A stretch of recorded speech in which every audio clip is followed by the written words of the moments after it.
Lucas capítulo 9, de 51 a 56. Todos acharam?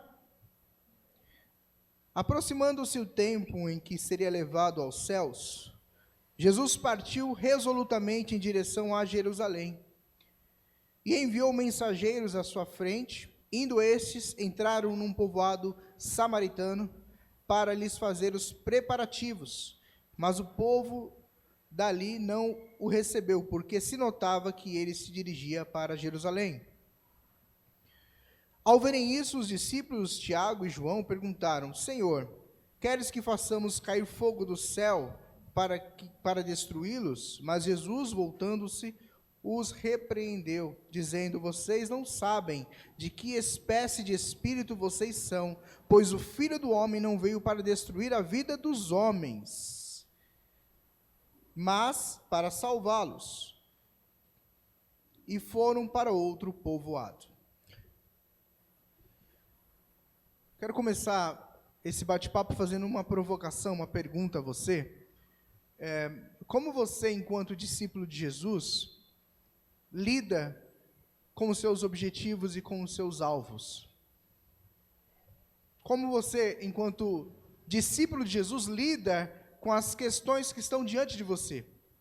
E antes que você se pergunte se esses objetivos, se esses alvos, eles são de ordem espiritual, ou de ordem natural, ou de ordem profissional, ou familiar, eu quero dizer para você o seguinte: tira essa trava, tira esse filtro e pensa em qualquer coisa que venha à sua mente, seus objetivos, sua vida espiritual, família, seja o que for. Como é que você, enquanto discípulo de Jesus, lida com aqueles objetivos que estão diante de você?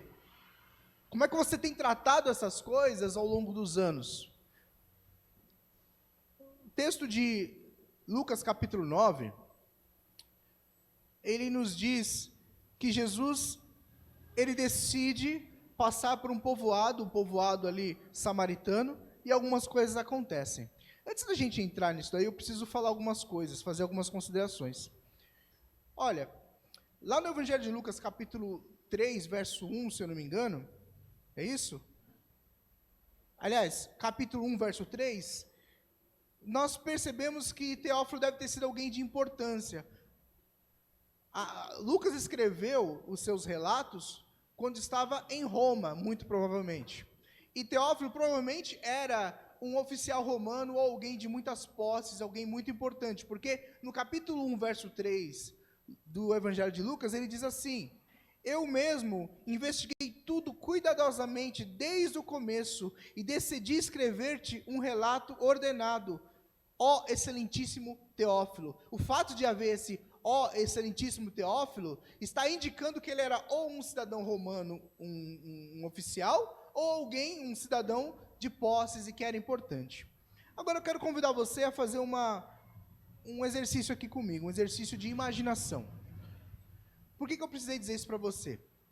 Lucas, o que dá a entender, uma coisa que era muito comum, é que Lucas, ele havia sido designado por Teófilo para escrever os relatos que estavam acontecendo naquela época e trazer esses relatórios para Teófilo, para que Teófilo soubesse o que estava acontecendo. Agora eu quero que você imagine-se comigo. Imagine-se que você é Teófilo e que você está recebendo de Lucas tudo aquilo que Lucas escreveu. Você está analisando os documentos. Você está lendo aquilo que Lucas está identificando, aquilo que Lucas está descrevendo sobre o que Jesus fez. E você começa a fazer questionamento para Lucas. Foi: Lucas, o que você quis dizer quando você escreveu isso? Quais foram as suas motivações? Não ficou muito claro para mim. Você pode começar a me explicar? Assim como a gente faz quando a gente vai ler um e-mail, quando a gente vai ler uma carta, a gente começa a perguntar: mas essa parte aqui não ficou muito clara para mim. O que você quis dizer? E vamos imaginar que eu e você estamos lá. Somos o Teófilo. E chegamos no capítulo 9, obviamente não era dividido em capítulos. Chegamos no capítulo 9, do verso 51 ao verso 57. E aí você chega para o Lucas. Lucas senta do seu lado. Vocês começam a bater um papo enquanto você desenrola os pergaminhos, as cartas que Lucas havia escrito. E você pergunta: Lucas, o que você quis dizer com isso aqui? Por que isso aqui é relevante? Eu não estou entendendo. Aí Lucas começa a explicar para a gente. E aí Lucas começa a estabelecer um cenário. Fala, a primeira coisa que você tem que entender é que Jesus está indo no início ao seu ministério na região da Judéia, onde tinha como principal cidade Jerusalém. Jesus está indo aqui fazer o que lá? Não, ele não está indo ser crucificado, não é o momento da crucificação ainda, não é. Na verdade, o contexto é que o texto fala de festividades, por quê? Qual que era a festividade que eles estavam celebrando? A festa dos tabernáculos. Os judeus, eles migravam, eles saíam das suas regiões e migravam até Jerusalém para celebrar a festa dos tabernáculos. Qual que era o primeiro desafio da viagem? É que haviam dois caminhos para chegar-se a Jerusalém, o caminho mais longo e o caminho mais curto. Qual que era o caminho mais longo? É o caminho que passava por volta, passava por fora de Samaria.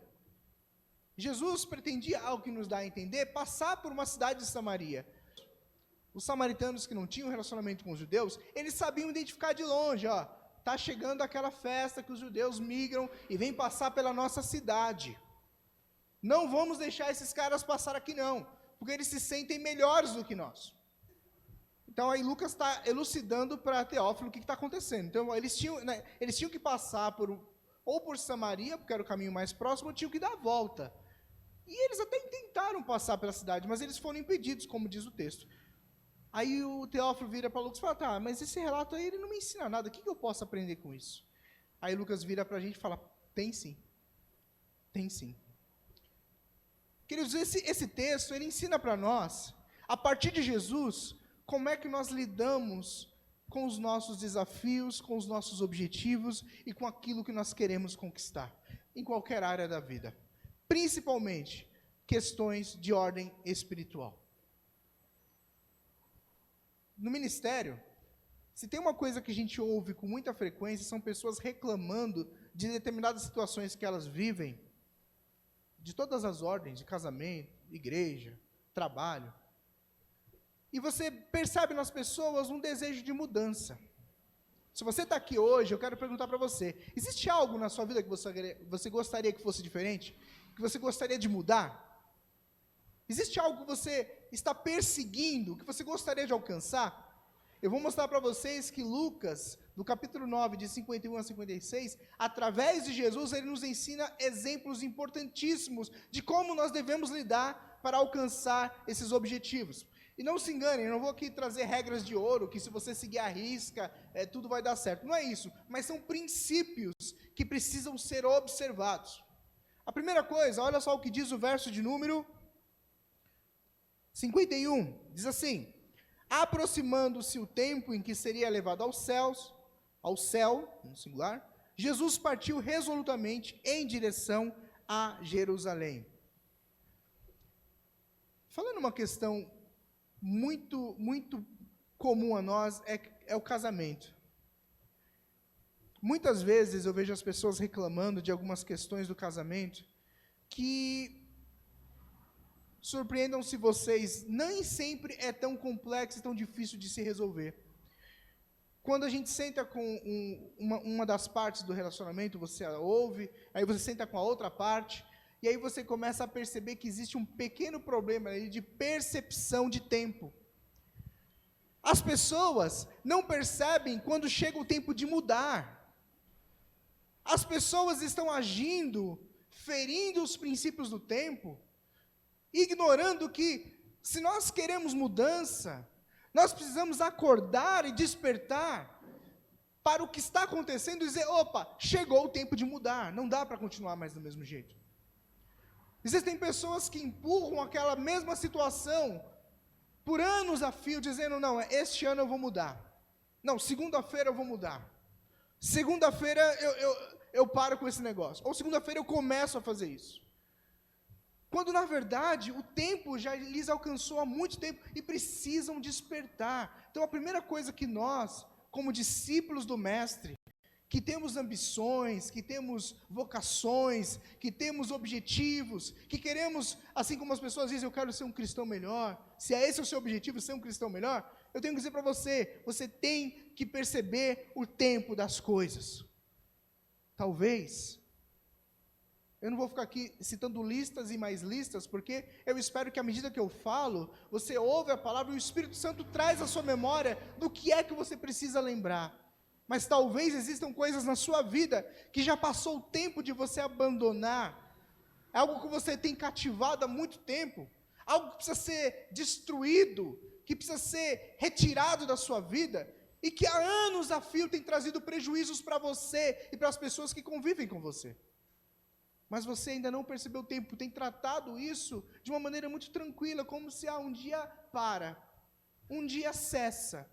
E eu vou dizer para você, se você não atentar para o tempo, vai com você para a sepultura. Ou talvez o contrário, não é algo que você tenha que se desfazer, mas algo que você tenha que conquistar, que você tenha que trazer para você. Eu não sei o que é. O que o texto diz é que Jesus, porque nós estamos usando o exemplo de Jesus, não é? O texto diz que ele, aproximando-se o tempo que seria, ele percebe, chegou a hora. Jesus, ele não era uma pessoa que andava alheio às coisas que aconteciam, ele sabia que o tempo estava passando, ele sabia, meus queridos, que algum momento chegaria esse dia, e esse dia chegou, e adivinha? Ele percebeu, ele falou, chegou a hora, chegou o tempo, chegou o momento, e ele percebendo isso, foi em direção ao que ele deveria fazer. 1 Coríntios, abre lá comigo sua Bíblia, 1 Coríntios capítulo 13, verso 11.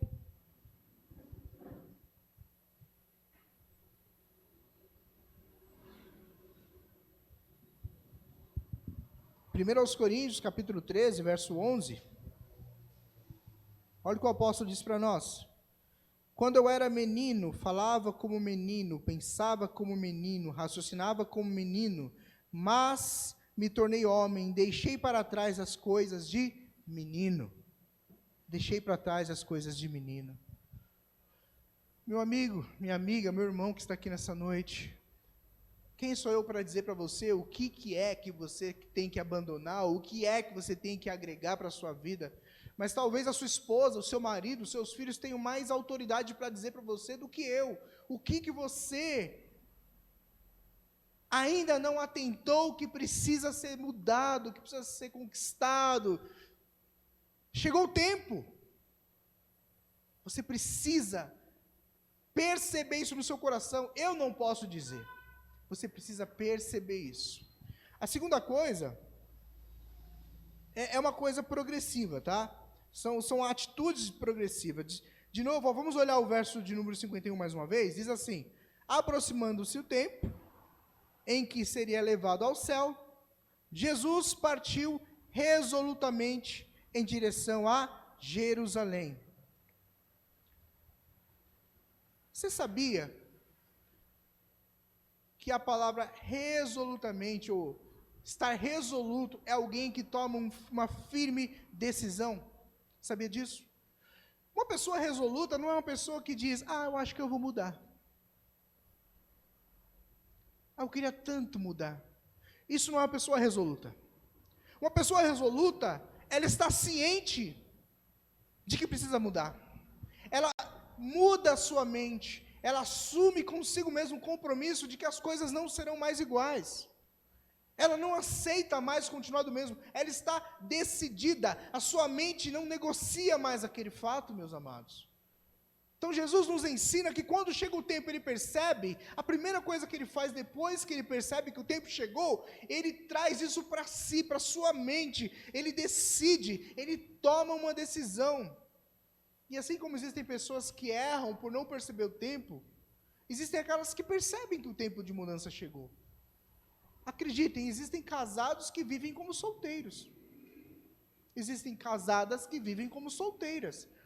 Quantos casamentos você já ouviu que foram, uma expressão, a bancarrota, como o pessoal diz por aí? Aí você vai ver a razão do problema, não é que eles deixaram de se amar, não é uma crise financeira. Aí você começa a ouvir argumentos dizendo, eu gostaria de viver a minha vida. Eu gostaria de curtir o que eu não curti no passado. Não percebem que o tempo das coisas vão vencendo. E quando se casam no cartório, se casam na igreja, mas o único lugar que elas não se casam é no seu coração e na sua mente, porque elas não se casam, elas não fazem do casamento uma resolução, elas não são resolutas naquilo que elas fazem. Eu já não sou. Aí o amigo liga para você e fala assim: olha, vamos sair, vamos jogar uma bola, depois fazer um churrasco. Fala, meu amigo, eu sou casado, não é assim não. Até dá para fazer, mas agora mudou o cenário. E é verdade, mudou o cenário. Se tem uma coisa que eu sempre gostei muito de fazer, hoje nem tanto, mas era ir ao cinema. Quem me conhece sabe, Leandro, você ainda não assistiu esse filme? Já. Eu ia muito ao cinema mesmo. Aí você deve pensando assim, como assim alguém vai muito ao cinema? Para você ter ideia, eu assistia filmes no cinema 3, 4 vezes o mesmo filme. Eu já cheguei a assistir o mesmo filme no cinema 5 vezes. Isso porque eu já tinha assistido todos os outros. Com muita frequência eu fazia isso. Eu gostava de cinema. Que nos primeiros anos de casamento, tinha uma coisa que não era muito tranquila para nós, é eu ir no cinema sozinho. Levou um tempo, né, sim? Levou um tempo. Hoje, tranquilo. Mas houve um tempo no meu casamento que ir no cinema sem a Silvia era traição. Eu não vou dizer que eu já traí ela algumas vezes,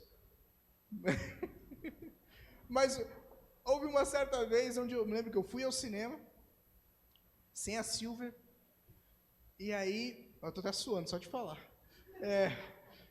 Aí em determinado momento, aí diz, né, você esquece um dia, a mentira tem perna curta, né, um dia eu não cheguei a mentir, eu só ignorei a necessidade de transmitir o recado a ela. E aí em algum momento ela falou, vamos assistir esse filme? Eu falei, eu já assisti. Ela, como assim você assistiu? Se eu estou com você o tempo todo? Não, vamos assistir esse filme, não, esse filme não é legal, eu já assisti. Como assim você já assistiu esse filme? Então aconteceu comigo. Então existem pessoas, queridos, que identificaram que o tempo de mudança chegou, mas agem como meninos, e acredite, isso pode ir à velhice. Existem pessoas que chegam à maturidade, anciãs, que agem como se fossem solteiros. Frases do tipo, a vida é minha, eu faço o que eu quero. Vou falar uma coisa para você, casamento não é para pessoas que dizem, a vida é minha, eu faço o que eu quero. Não é. Se você acredita muito nisso, que a vida é sua, você faz o que você quer, espera um pouquinho mais, até que você seja disposto a ceder. Mas tome cuidado, porque se você esperar demais, pode ser que esse egoísmo, esse egocentrismo, ele vire um calo na sua alma e você jamais consiga se desfazer dele. Existem pessoas assim. Então Jesus nos ensina, Lucas está explicando para a gente, então aqui olha só, Jesus percebeu que chegou o tempo. Essa lição para nós, igreja, é importante que a gente tem que perceber o tempo. Segunda coisa, quando você percebe o tempo da mudança, você tem que trazer isso para si, tem que colocar isso na sua mente, isso tem que entrar na sua alma, você tem que dizer, eu tenho que mudar. Porque enquanto você não o fizer, você vai ser como a maioria das pessoas que diz, eu queria tanto ser diferente. Já viu pessoas assim? Eu queria tanto mudar. Uma vez, um fato engraçado, aí você vai me dizer se essa pessoa demonstra uma mente resoluta ou não. Uma vez, eu e a Silvia, nós morávamos num determinado lugar, e certa pessoa, nós queríamos ajudar essa pessoa, não tinha trabalho, não tinha nada, e eu e a Silvia fomos trabalhar numa escola de inglês. E aí a Silvia falou, vamos indicar essa pessoa para trabalhar aqui.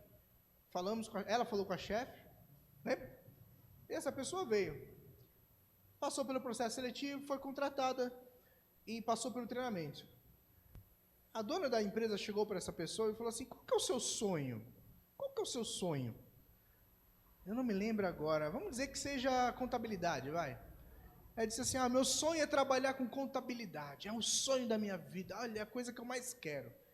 Aí essa pessoa disse para ela, nossa, que bom, porque aqui na cidade tem uma escola, e é gratuita, é pública, e é só você entrar que você vai aprender contabilidade, e você vai conquistar o seu sonho.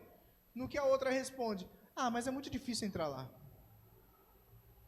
Aí eu pergunto para você, essa pessoa soa para você como alguém que está decidida, resoluta a tomar uma decisão? Não está. Vamos continuar aqui. Verso 52, acompanha comigo. E enviou mensageiros à sua frente, Indo estes, entraram num povoado samaritano para fazer os preparativos. Esta é a terceira fase. Primeira fase, você discerne que é tempo. Vai anotando aí. É tempo de mudar. Você percebe. Chega de menino. Segundo, você traz isso para si. Você muda a sua mente. Você fala, chega. Chega de mente de solteiro. Mente de casado agora. Chega de mente de menino. Mente de homem. Chega de mente de menina. Mente de mulher agora. Uma vez que você mudou a sua mente, que você falou, é isso que eu quero. O que você faz? Você começa a agir em direção àquilo que você quer. Porque esse é um outro erro, Rafa. Tem muita gente que quer e quer de verdade, mas não toma iniciativa. Não toma iniciativa, não age. Isso serve na igreja, isso serve fora da igreja, serve no casamento, serve em todos os aspectos. Todos os aspectos. Jesus, ele percebeu o momento, ele tomou a decisão e ele já mandou os discípulos à frente para cuidar dos preparativos. Isso é uma pessoa que sabe o que quer, sabe onde quer chegar e se move em direção ao seu objetivo. Não fica sentado dizendo, ai Deus, mas eu queria tanto. Ah Deus, mas eu queria tanto. O Senhor vai me dar, Deus?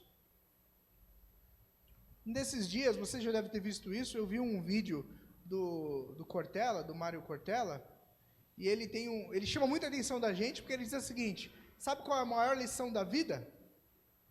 Sabe qual é a maior lição da vida? Que vaca não dá leite. Vaca não dá leite, não. Tem um monte de gente que acha que vaca dá leite. O Luquinhas está lá com as sobrancelhas, assim, o que ele quer dizer com isso? Eu vou explicar para você. Se você quer leite, você tem que acordar às 3 da manhã, tem que entrar lá onde a vaca fica, curral que chama? Exatamente.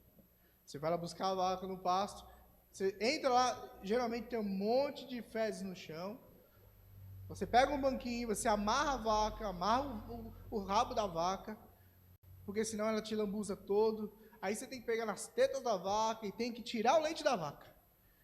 Então se você quer leite, você tem que ir atrás, você tem que fazer tudo isso, e tem que cuidar bem da vaca, senão a vaca fica doente, tem que dar remédio para a vaca, não pode tomar o leite da vaca. Esta é a maior lição que as pessoas tinham que aprender, que vaca não dá leite, que se nós queremos algumas coisas, ou se queremos alguma coisa, temos que lutar e batalhar por elas. Senão, queridos, as coisas não vão acontecer.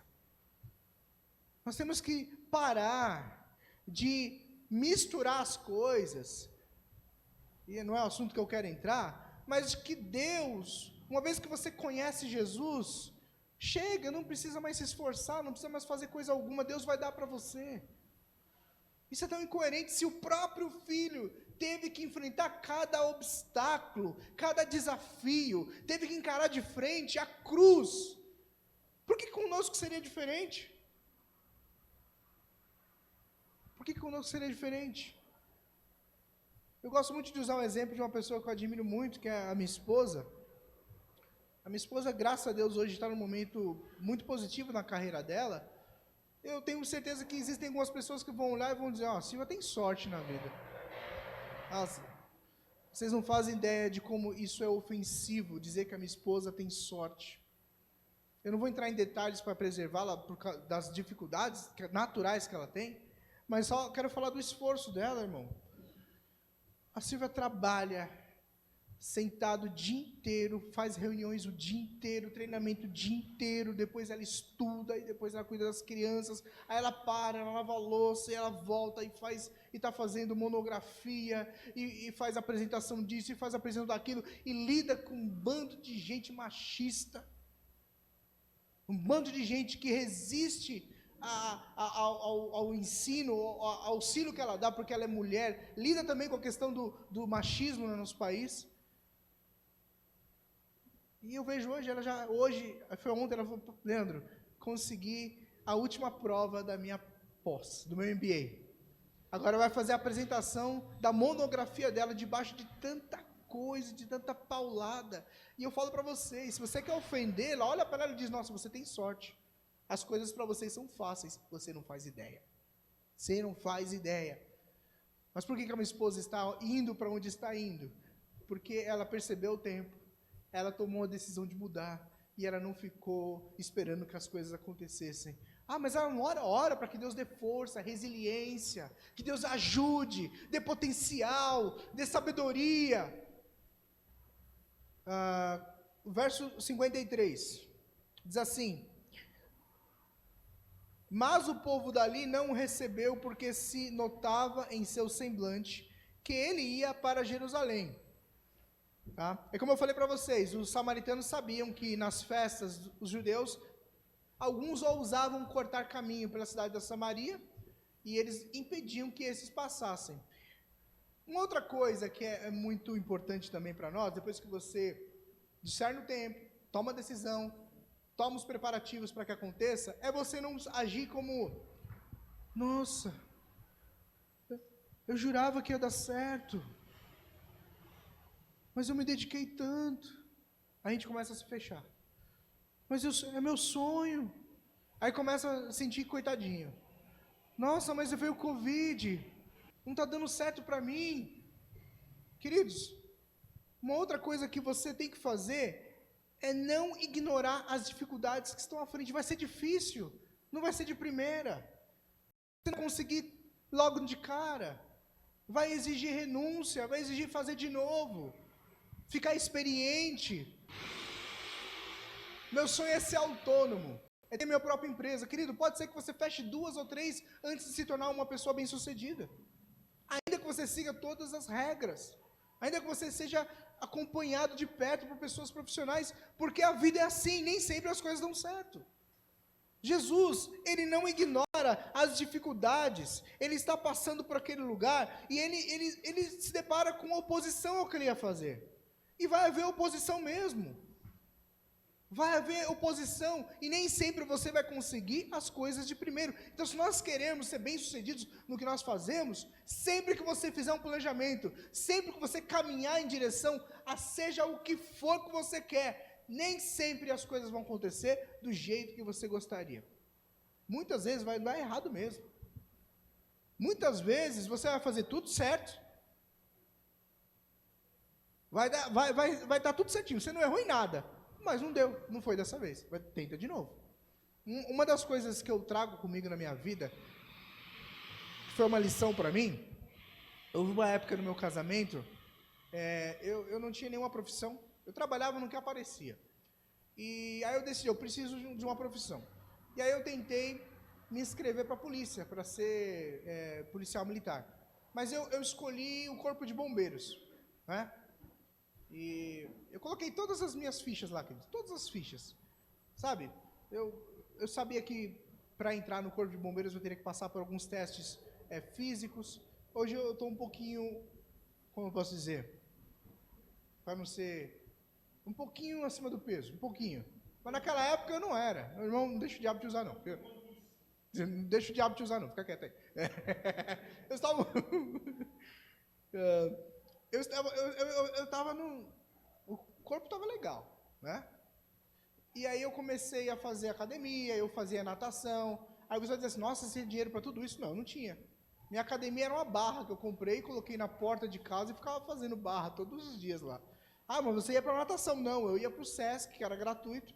E como eu não tinha dinheiro, eu não tinha como me inscrever, então eu ficava na piscina vendo os outros nadar. Aí eu dava um de Miguel, batia o braço. Aí eu começava a imitar. Quando eles olhavam para mim, eu ficava... Eu não tinha dinheiro para fazer natação. Então eu ficava vendo os outros nadar. Eu ia de casa até a Vila Mariana de ônibus, às vezes sem dinheiro para almoço, para nada. Eu entrava lá no Sesc, né, assim, e ficava lá vendo os outros nadar. E ficava imitando.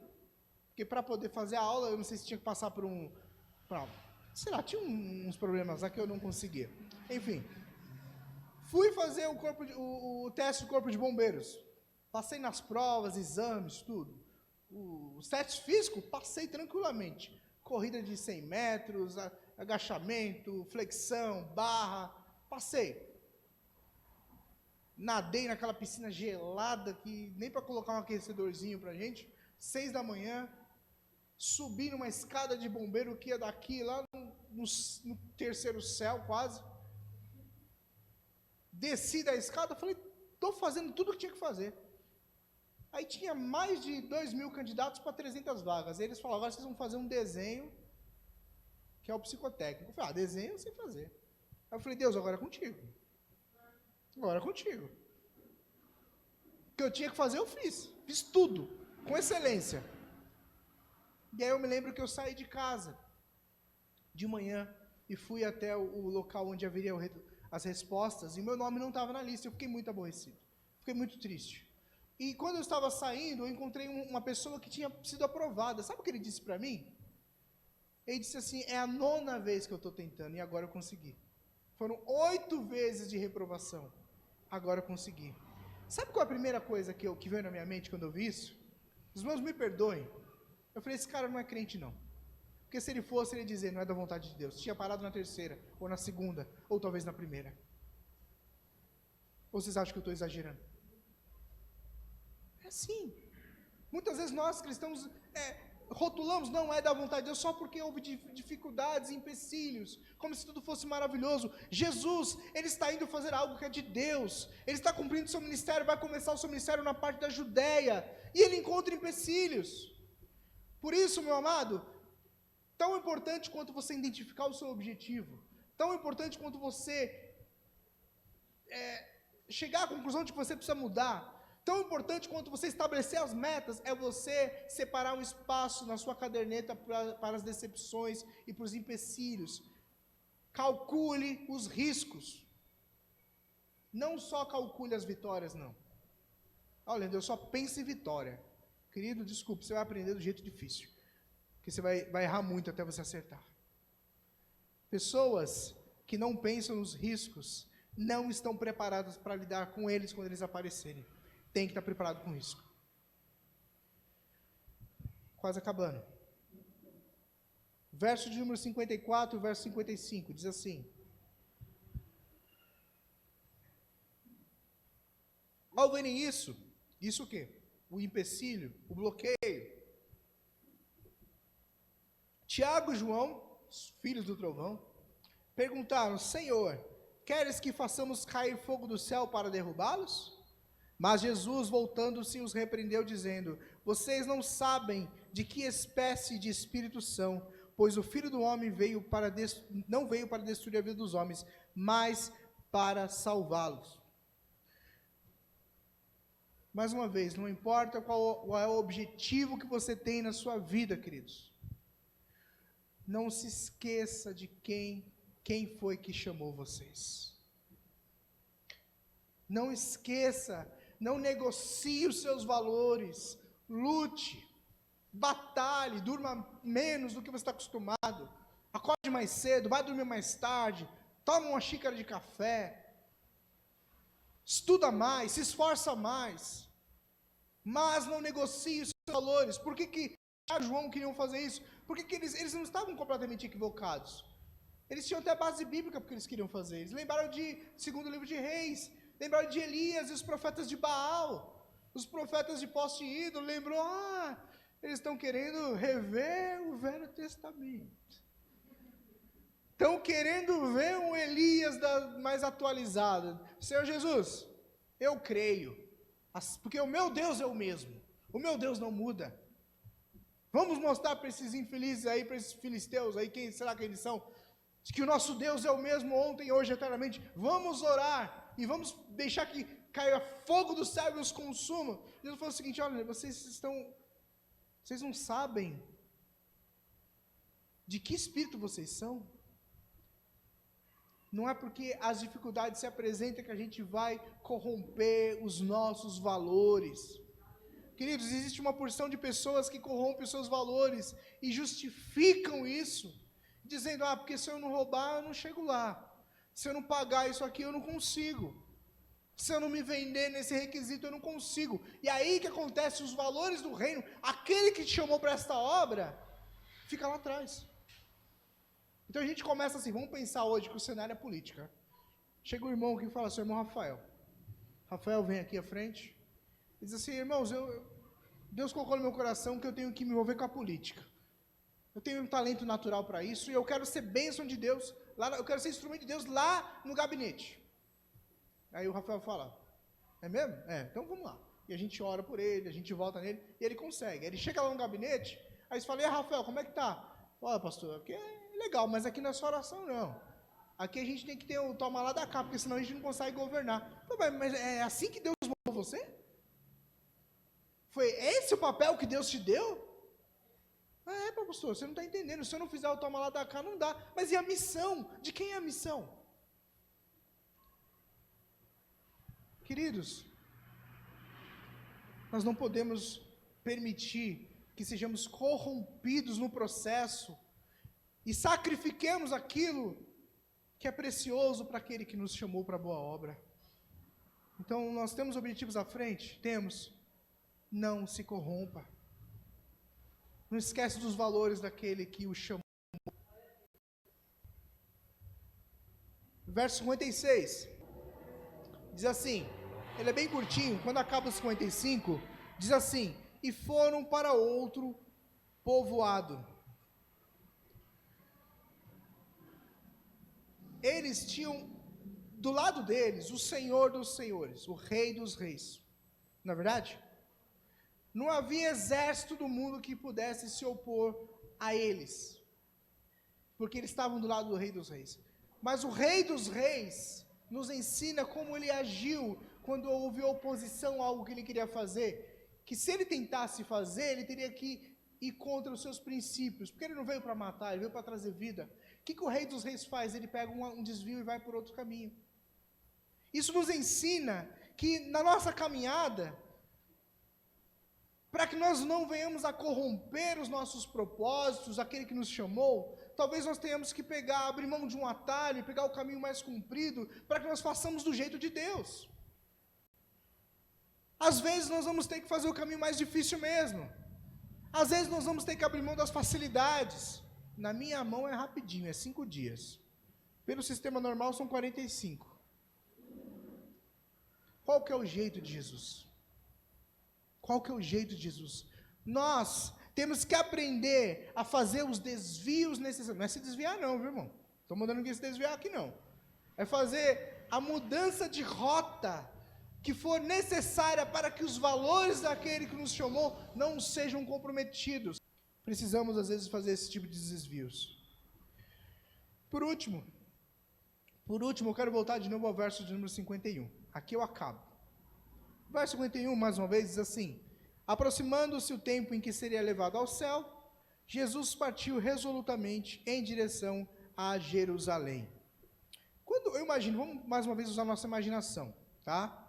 Você está lá falando com Lucas, você é o Teófilo, você é o tal do Teófilo, e você leu, e o Lucas te explicou tudo que ele tinha para explicar, suas perguntas, seus questionamentos, e aí você fala, tudo bem, Lucas, eu só tenho uma dúvida agora, uma coisa que eu não entendi. Aí o Lucas fala para você assim, o que você não entendeu, excelentíssimo Teófilo?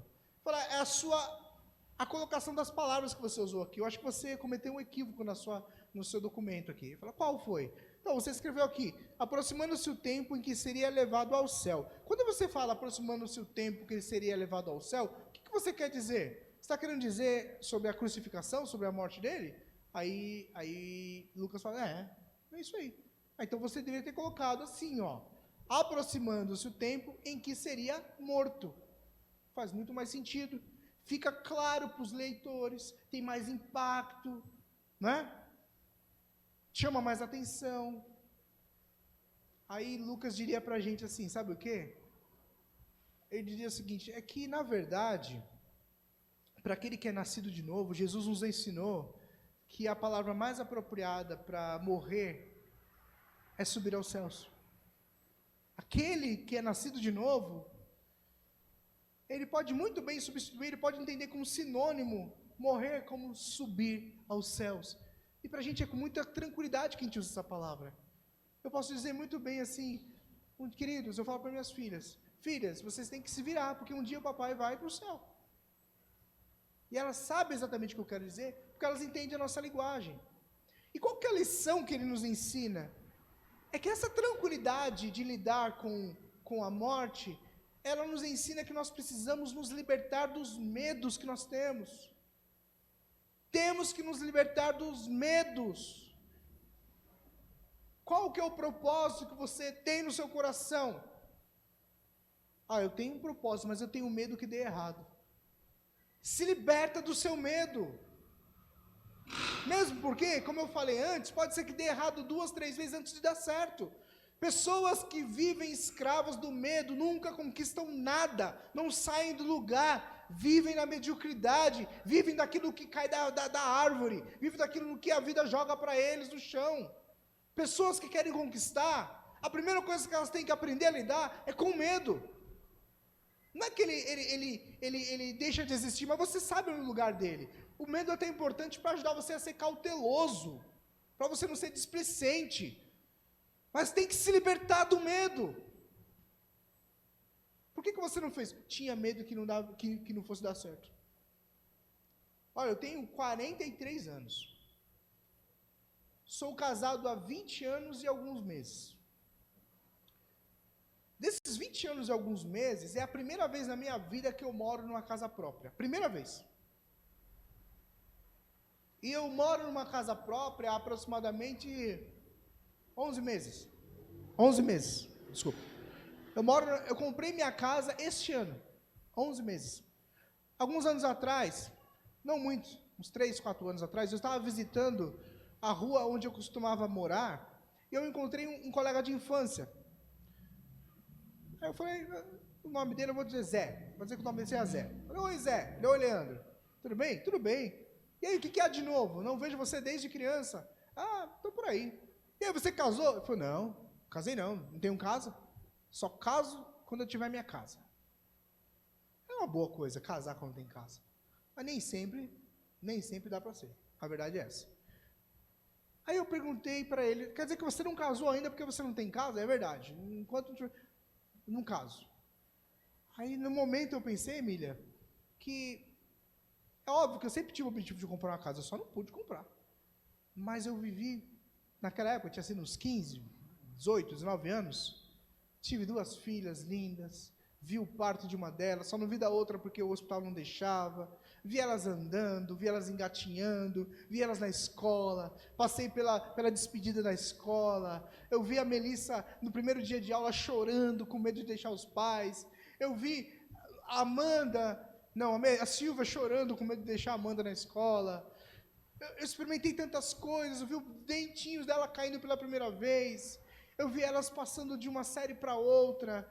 Queridos, é óbvio que todo mundo tem medo do aluguel, é óbvio. Mas você tem que ser cauteloso, você não pode ser vítima do seu medo, você tem que se libertar do medo. E lidar com a vida, com aquilo que aparece. Vai lidando, vai lutando, vai conquistando. Um dia de cada vez. Seja trabalhador, seja forte, acorda cedo. Se precisar, dorme tarde. Estuda na hora do almoço, estuda depois do trabalho. Progrida, conquiste. Preserve os seus valores, mas conquiste em nome de Jesus. Conquiste. Queridos, as coisas estão aí para todos nós. Para todos. Você sabe qual é a diferença entre aquele que tem fé em Deus e aquele que não tem? É que aquele que não tem fé em Deus fala assim, olha, como Deus não existe mesmo, eu tenho que me virar. Vou acordar cedo e vou trabalhar.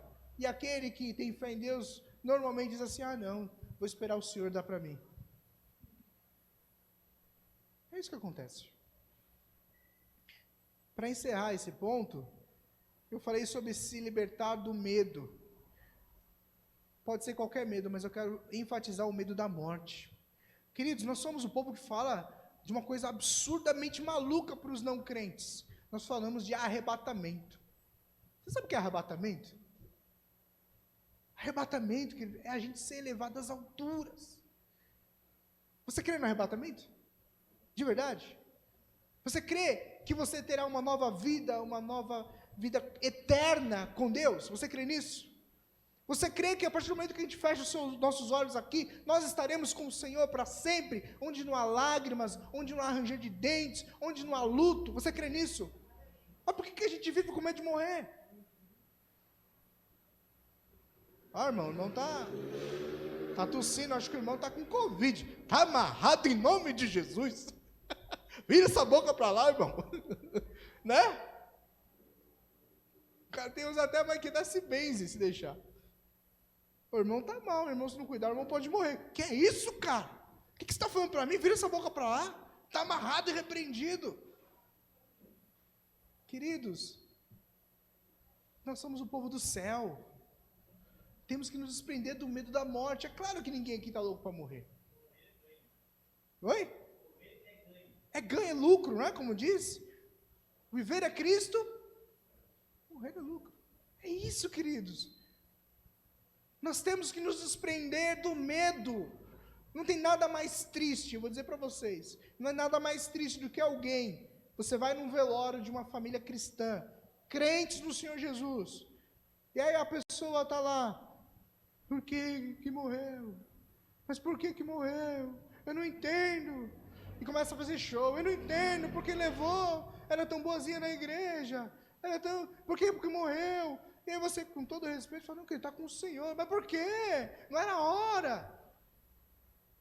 Queridos, é óbvio que ninguém vai tripudiar da dor dos outros. Nós sofremos, nós choramos, sim. Mas aquele que se foi em Cristo, está em Cristo. E se você tivesse a oportunidade de ir lá até lá e falar, Senhor, eu queria que ele voltasse. Aí o Senhor ia dizer para você, deixa eu perguntar para ele se ele quer voltar um pouco. Dá só um minutinho aí. Chega lá e estão querendo você lá embaixo. Esse aqui nem me viu. Me deixa. Estou no gozo do meu Senhor. Estou curtindo a vida eterna. Combati o bom combate. Cumpri a carreira. Guardei a fé. Agora estou aqui com o meu Senhor.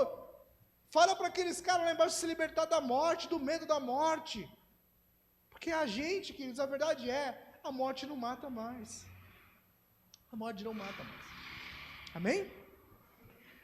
Então, só para encerrar, observar o tempo, propor no coração, tomar atitudes, não ignorar as dificuldades, não esquecer de quem é a missão, fazer os desvios necessários quando preciso e se libertar do medo, principalmente do medo da morte.